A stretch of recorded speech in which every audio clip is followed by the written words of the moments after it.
It was my junior year in high school, and all my friends were going somewhere beachy for spring break, and I was pretty much the only one who wasn't. And I didn't want to come back to school being the only one who was pale, so I decided I would start tanning. And it was just an obsession almost that I needed to be tan all the time, regardless of what time of year it was. Becky is not to be blamed for her addiction, nor is she alone. For many years, our society has glorified the myth of being tan, of having a healthy glow. Many young Americans spend hours basking in the sun or just minutes in tanning booths in hopes of achieving perfect, celebrity-like beautiful tan, only to pay the price later in life. There are a few things that we know. We know that melanoma is becoming more and more common in young adults. If you're a young woman in your 20s today, you're 8 times more likely to have melanoma than you would have been 40 years ago. So why is that? It's almost certainly related to UV exposure. And this is taking place in 2 ways. First of all, people are going to tanning beds. They are intentionally exposing themselves to UV radiation, not realizing that the World Health Organization has classified the lamps in those tanning beds as carcinogens in the same category as tobacco smoke. The other reason is people don't understand sunscreen. The fact is most people don't use enough sunscreen, they don't use the right kind of sunscreen, and they don't apply sunscreen often enough. Because of that, they're exposed to much more UV radiation than they realize. Melanoma is the most serious and deadly form of skin cancer. Research shows that 1 in 50 people will be diagnosed with melanoma during their lifetime. I found a small mole on the top of my scalp while I was still in college. Didn't really think anything of it. It was just a mole like any other mole.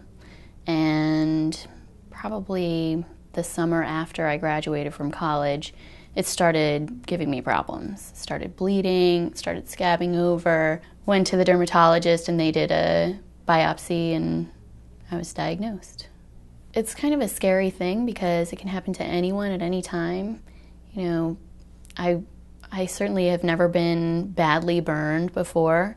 I never thought about it before, and as a young person, I just kind of felt invincible to a certain degree until this happened, so it's a life-changing experience. As with any form of cancer, until there is a cure, prevention and early detection are the best weapons we currently have in the battle against melanoma. Clearly the best way to fight melanoma is never to get it. And we know that sun exposure is a factor in that. But really the next best thing is to catch it early.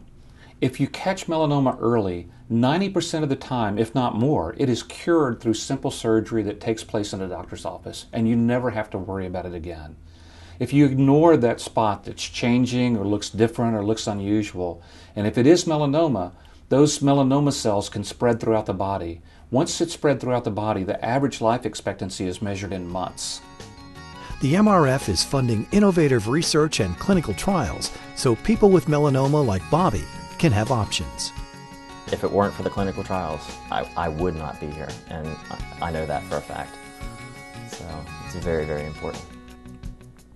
When I was diagnosed with melanoma, after my initial surgery, we knew we had to do follow-up, and the doctor gave me 3 options.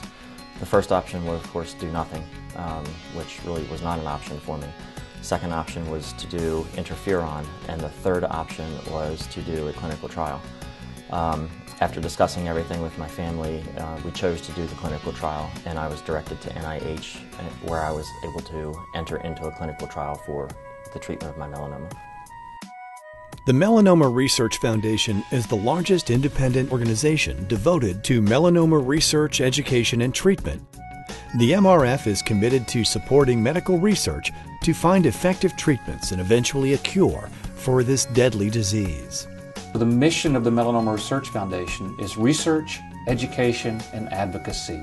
We work across the full spectrum to do everything we can to stop this cancer and to ensure that people who are diagnosed with this cancer get the help that they need, and to push for new treatments and cures so we can make this cancer go away.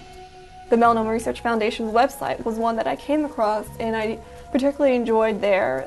They have like not a patient portal, but it's just where people who are diagnosed or taking care of someone who is, has a melanoma diagnosis, just, their stories and how they're coping. And I think that really helped me realize that, this wasn't an absolute death sentence, and that, this is happening to other people my age, and there is hope in that. It was a great resource to have. The Melanoma Research Foundation has really been a constant source of support for myself and my family.